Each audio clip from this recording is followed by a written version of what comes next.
fait une vidéo pour parler de l'éducation en insistant sur la pédagogie. Et je pense que c'est important de poursuivre en évoquant les aspects de l'éducation. Alors, il y a 4 principaux aspects de l'éducation. Le premier, c'est la croissance biologique. Le deuxième, c'est l'inculturation. Le troisième, c'est l'apprentissage. Et le quatrième, c'est la formation. Je vais dans cette vidéo essayer d'évoquer ces différents aspects de l'éducation. Parce que en observant le monde aujourd'hui, on voit une détérioration des mœurs due à la mauvaise transmission des valeurs dans la société actuelle. Donc, je parlais des aspects de l'éducation. Je commence par la croissance biologique.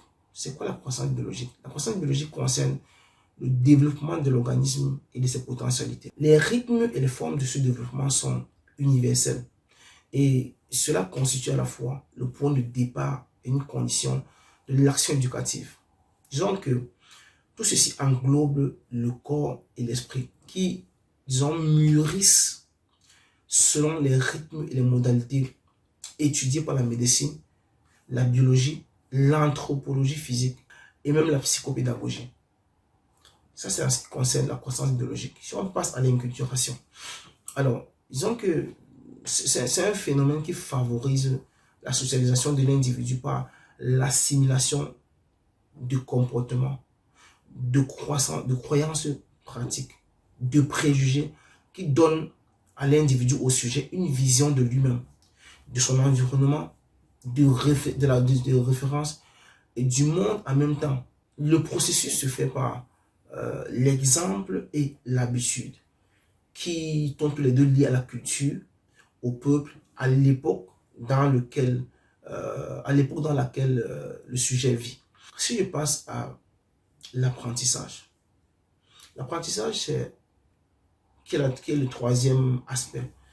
L'apprentissage, c'est, disons, l'assimilation de connaissances et de techniques, de langage spécifique, de codes, de connaissances et de formes et de pratiques formalisées. Si on passe au troisième aspect qui est l'apprentissage. Alors, l'apprentissage, c'est une forme d'assimilation de plusieurs choses, de connaissances, de techniques, de langage spécifique, de codes et même de pratiques qui sont formalisées. Donc, l'apprentissage, en fait, relève du domaine de l'éducation formelle qui s'impose dans les sociétés complexes et occupe un espace social précis. Si je prends l'exemple, il y a peut-être l'école, on apprend les connaissances avec des lexiques, des règles, des techniques spécifiques et où l'on s'entraîne à, disons, décomposer et à recomposer selon une série d'étapes de plus en plus complexes impliquant les connaissances de plus en plus formalisées et spécialisées. Ça, c'est ce qui concerne. Si je prends le quatrième aspect de l'éducation, qui est la formation, qui est aussi très très important dans cette éducation-là. Alors, c'est un aspect important parce que, disons que la formation, c'est le point d'arrivée de l'apprentissage, de l'inculturation, les 3 premiers aspects. Parce que ça représente, disons, la maturation culturelle et humaine d'un sujet ou d'un individu qui, désormais, avec une formation, est capable de réaliser une synthèse organique et fonctionnelle des connaissances et une assimilation critique de la société, de la culture de sa société. Donc le sujet devient ainsi autonome et donc acteur actif qui peut lui-même s'auto-réguler de son propre savoir. Si on reste dans la formation, il faut savoir que la pédagogie à la base de ce concept affirme que l'éducation se réalise à travers un parcours qui rend le sujet ou un individu capable d'atteindre une synthèse personnelle de la culture et de la fixer comme objectif de croissance. Disons qu'on devient homme et femme quand les connaissances sont vécues à nouveau et organisées dans une dimension personnelle qui représente une synthèse active et vitale de la culture de référence. Parce que chaque individu a une culture de référence.